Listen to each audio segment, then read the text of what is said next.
प्यारे बच्चों, अलादीन के चिराग के बारे में तो हम सब जानते हैं, लेकिन आज हम अलादीन के बारे में बात नहीं कर रहे हैं। आज हम अलादीन के चिराग में से अकबर और बीरबल की कहानियों का पिटारा खोलकर और एक बहुत ही मज़ेदार कहानी लेकर आए हैं आपके लिए। तो सुनोगे ना? तो मैं सुनाती हूँ आपको अकबर और बीरबल की जुड़ी एक कहानी।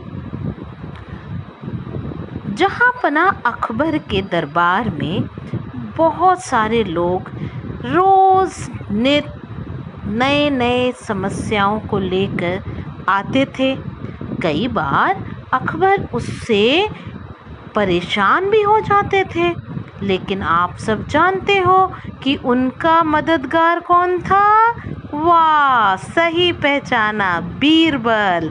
तो बीरबल चुटकी बजाते ही जहाँ पनाह की सारी समस्याओं का हल निकाल देते थे। एक दिन अकबर के दरबार में एक विदेशी आया। उसने सुन रखा था कि बीरबल बहुत समझदार है। वो ईर्ष्या से जल भुन रहा था। उसने कहा, आज मैं इस बीरबल की ना सबके सामने बेइज्जती करा दूंगा। अकबर के दरबार में आया। अकबर ने बोला, हाँ बोलो, क्या बात है?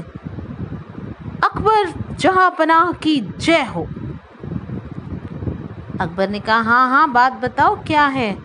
बोले, मैंने सुना है कि आपके दरबार में एक बीरबल नाम का दरबारी है। अकबर ने कहा, हाँ है। मैंने ये भी सुना है कि वो अपने आप को बहुत समझदार समझता है। समझना क्या है, वो तो है ही। अगर आज वो मेरे इस सवाल का जवाब दे देता है तो मैं मान जाऊंगा कि वो सबसे समझदार है। अकबर ने कहा, हाँ पूछो। उस विदेशी ने पूछा,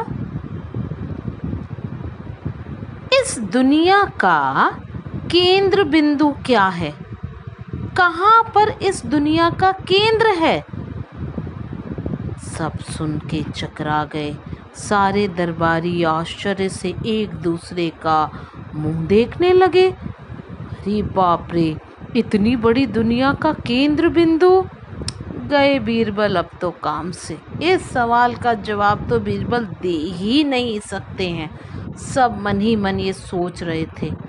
अकबर भी बहुत ही चकरा गए इस प्रश्न को सुनकर। बीरबल को बुलवाया गया। बीरबल ने बोला, पूछो, क्या सवाल है? विदेशी ने कहा, इस पृथ्वी का केंद्र बिंदु कहाँ है? बीरबल, क्या तुम बता सकते हो? बीरबल जोर से हंसे। अरे भाई, इतना आसान सवाल पूछने के लिए तुम इतनी दूर आए? विदेशी चकराया। बोला, इतना आसान सवाल? बुद्धू बना रहे हो मुझे? बीरबल ने कहा, अरे भाई, दुनिया का केंद्र बिंदु महाराज की इस बड़ी से सिंहासन के नीचे ही तो है। हमने पूरी दुनिया नापी थी, जहां केंद्र बिंदु मिला और वहीं हमने अकबर महाराज का सिंहासन स्थापित कर दिया था। तुम्हें विश्वास ना हो तो जाओ, पूरी दुनिया नाप लो और तुमको पता चल जाएगा कि क्या मेरा उत्तर सही है कि गलत है।